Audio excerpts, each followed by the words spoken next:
Et bonjour et bienvenue sur la chaîne, on se retrouve aujourd'hui pour expliquer les règles d'un jeu qui vient d'arriver sur la partie bêta de Board Game Arena. Il s'agit de Mind Cycling. Allez, je lance le générique et on regarde de quoi il s'agit juste après. Viens voir les lives, Army, Juan et le Brignat, humour et découverte, c'est tout un univers. Avant de se lancer dans l'explication du jeu, si vous ne connaissez pas encore la chaîne, eh bien on fait plein de vidéos YouTube sur les jeux de société, donc n'hésitez pas à vous abonner, comme ça vous ne louperez aucune vidéo. Et si vous préférez le live, eh bien ça se passe sur Twitch tous les jours ou presque avec l'oubli, on vous y attend tranquillement. Et enfin, si vous avez aimé la présentation aujourd'hui de Mind Cycling et que vous voulez vous procurer le jeu, eh bien n'hésitez pas non plus à passer par les liens affiliés dans la description de cette vidéo qui vous permettront bien évidemment d'acheter le jeu, mais aussi de soutenir la chaîne par la même occasion. Mind Cycling, c'est donc un jeu qui a été fait par Philippe Chénoc, illustré par Marine Aupier et édité par Mind Cycling, bien évidemment, puisque c'est un jeu qui est un peu auto-édité. Je vous mettrai en lien, bien évidemment, aussi le site de Mind Cycling sur lequel vous pourrez retrouver toutes les informations liées au jeu.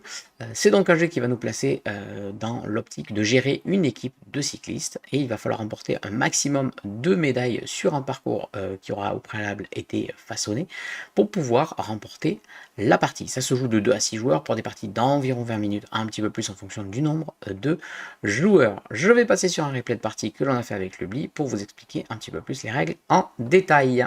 Voilà, je suis dans une partie à 2 joueurs avec l'Ubli, donc on a choisi un parcours moyen avec 4 coureurs et la première action qu'il faut faire c'est choisir son pays, ça n'a pas d'incidence, c'est juste pour se choisir un pays. Hop, donc moi je prends la France, on attend que le deuxième joueur je sélectionne son pays. Ensuite, il va falloir regarder un petit peu le parcours pour choisir la composition de son équipe en fonction du parcours. Ici, donc, on voit qu'on a une phase de plaine, et une phase de col. Il n'y a pas de section de sprint, donc eh bien, je vais prendre deux rouleurs et deux grimpeurs. Voilà. Donc là, il y a déjà une première phase dans laquelle on fait un peu de stratégie, puisqu'il faut étudier le parcours pour pouvoir s'adapter. Sachant que le jeu demande à remporter des médailles, donc il y a la médaille de celui qui va avoir le meilleur grimpeur, celui qui va arriver en premier, le meilleur sprinter, et celui qui aura placé les cyclistes au mieux dans le classement de fin d'étape, qui aura la médaille de la meilleure équipe. Normalement, il y a aussi la médaille du meilleur sprinter, mais ici, il n'y a pas de section de sprint, donc il n'y a pas cette médaille sur cette partie. Une fois qu'on a choisi son équipe, il faut la placer sur la ligne de départ, donc entre le start et ici le démarrage de la première section. Donc moi je vais prendre par exemple, je vais prendre hop, ici mon rouleur et je vais le mettre là. Voilà, et on va choisir tour à tour comme ça comment placer ces cyclistes. Et après on pourra démarrer la partie. Une fois que tout le monde est placé, c'est le départ de la course, donc on peut se déplacer. Pour ce faire, on va utiliser hop, la petite carte mémo ici qui rappelle tous les déplacements. Donc on peut se déplacer normalement en utilisant son coureur et donc son type, et en fonction de la section où on est, on va avoir une certaine valeur qui nous donne le nombre de cases que l'on peut parcourir, toujours en avançant ou en diagonale, mais jamais sur le côté ou en reculant. On a également une indication devant, le premier qui est dans un groupe va subir une pénalité de 1 sur ce déplacement. Et on peut également, si on ne fait pas son déplacement normal, faire un déplacement tactique, c'est-à-dire prendre la roue ou le relais d'un train d'au minimum 2 cyclistes. Prendre la roue, c'est se mettre derrière. Prendre le relais, c'est se mettre devant, sachant que c'est maximum 3 coureurs pour pouvoir passer devant. Sinon, après, on est obligé de prendre la roue et de se mettre derrière. On peut également dépenser un bidon pour faire une attaque et donc ajouter 3 de déplacement à notre déplacement normal.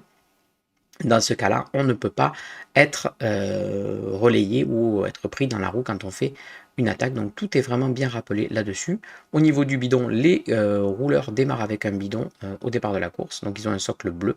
Quand vous avez utilisé votre bidon, vous passez sur un socle noir. Donc ici, voilà, je vais devoir décider si ce coureur-là va prendre la roue, donc venir ici, prendre le relais, donc se placer devant. Normalement ici c'est un rouleur, donc on n'est pas encore sur la section pleine, donc il va avoir une certaine valeur de déplacement. Je pense que je vais prendre le relais, je vais me placer devant.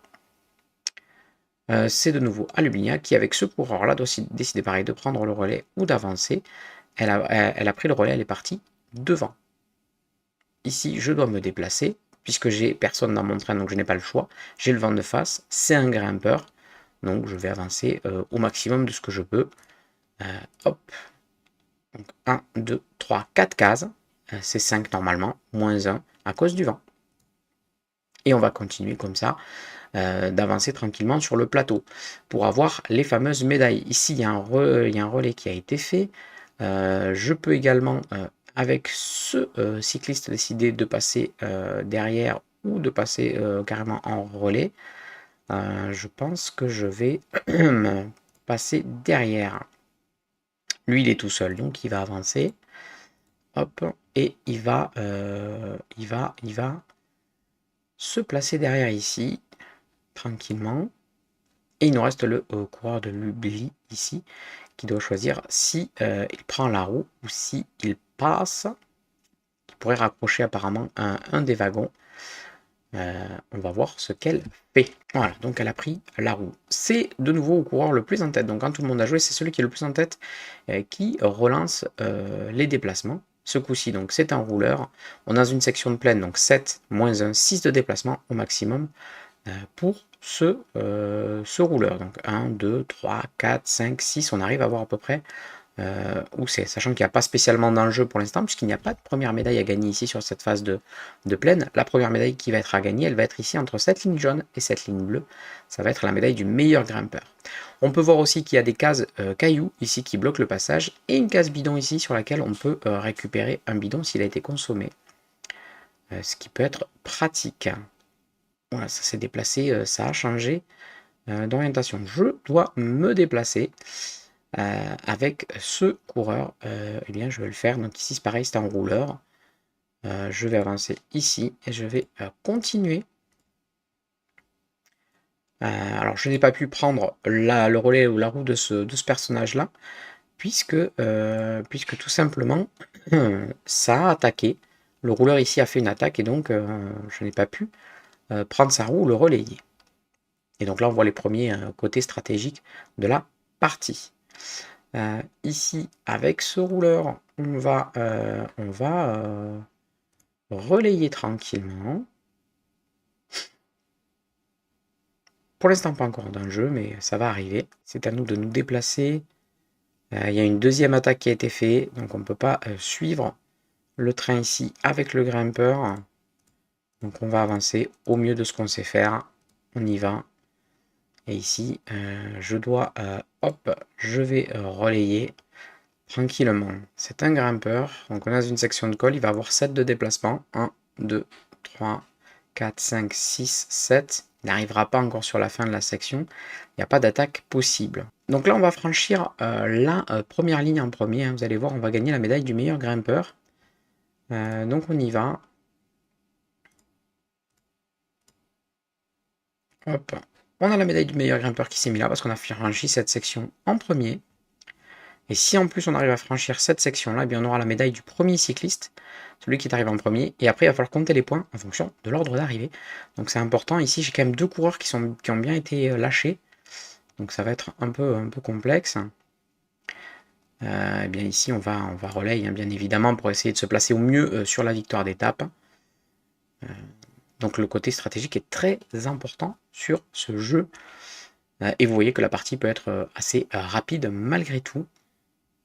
En fonction du nombre de joueurs et de la longueur, c'est vous qui définissez un peu le temps de la partie que vous voulez. Allez, ici on est quand même dans le domaine de prédiction. 1, 2, 3, 4, 5, 6. Et oui, on avait le vent de face.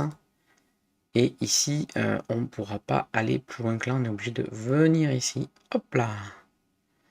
Et enfin, donc voilà, ce coureur ici va franchir l'étape en premier. Hop, vous allez voir. Une médaille de plus, 12 points en plus sur la récompense au classement. Ljubljana va franchir aussi et elle va avoir un certain nombre de points par rapport à sa deuxième place, 11 points normalement, hein. Si je dis pas de bêtises. Voilà, hop, elle s'est déplacée ici avec le grimpeur, 11 points, c'est marqué ici, ça s'affiche en temps réel. Je dois me déplacer, hop, hop, hop, on arrive aussi avec ce personnage-là. Donc on prend 10 points ici, donc c'est 12, 11, 10, 9, 8, c'est dégressif, hein. Donc c'est important de placer bien ces coureurs pour avoir quand même pas mal de points au classement. Ici je peux relayer, eh bien je le fais si je peux relayer, je le fais si je peux, mes 2 grimpeurs quand même finalement arrivent. On va voir comment ça se goupille ici sur le classement de fin d'étape.